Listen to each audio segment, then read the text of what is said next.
Reims, Charleville-Mézières, Sedan, Troyes, Langres, toutes ces cités champardonnaises affichent le label Ville et Pays d'Art et d'Histoire. Chaumont pourrait bientôt s'ajouter à cette liste de communes où l'architecture et le patrimoine sont au premier plan.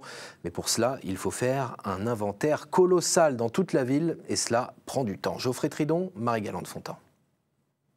Cette maison perdue au milieu de la forêt est un petit trésor oublié. En cours de restauration, il rejoint le patrimoine déjà riche de Chaumont, un ermitage rare datant du XVIe siècle. On a une plaque qui permet encore de le dater de 1588, donc c'est quand même intéressant de savoir qu'on a un ermitage là qui est là depuis le XVIe siècle. Il a subi quelques modifications, parfois peu heureuses au XXe siècle. Son intérêt, en fait, c'est déjà qu'il y a rarement la chapelle, la maison et l'ancien jardin clos de l'ermite qui est encore présent et encore dressé. Alors quand je dis rarement, ça veut pas dire qu'il n'y en a pas d'autres en France. Il y en a, mais c'est pas si courant. L'ermitage de Saint-Roch rejoint la liste des 22 monuments historiques, 3 bâtiments reconnus, architecture contemporaine remarquable, 7 sites naturels et 1200 hectares de nature protégée qui permettent de candidater au label Ville d'Art et d'Histoire.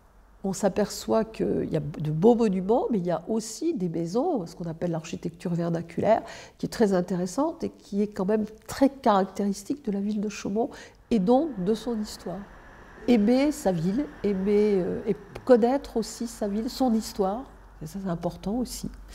Et je pense que les Chaumontais sont demandeurs. Des travaux de mise en valeur du patrimoine sont menés. Le dernier en date, la coupe d'arbres malades au pied du bastion du palais des comtes de Champagne, laissant apparaître les remparts. On voit la particularité de cette ville puisque le point le plus ancien est encore en bordure d'une zone extrêmement campagnarde, puisque le faubourg des Tanneries, la vallée de la Suisse, borde la vieille ville historique de Chaumont. Chaumont ne s'étant développé presque que dans un seul sens, vers le sud, puisque le relief ne permettait pas d'aller en cercle concentrique comme dans d'autres villes. Et ça fait tout le charme de la cité. L'examen de cette candidature s'étale sur plusieurs années. La basilique Saint-Jean-Baptiste, l'ancienne école Michelet, l'ancien théâtre ou encore l'hôtel de ville sont aussi les atouts à faire valoir pour devenir une ville d'art et d'histoire.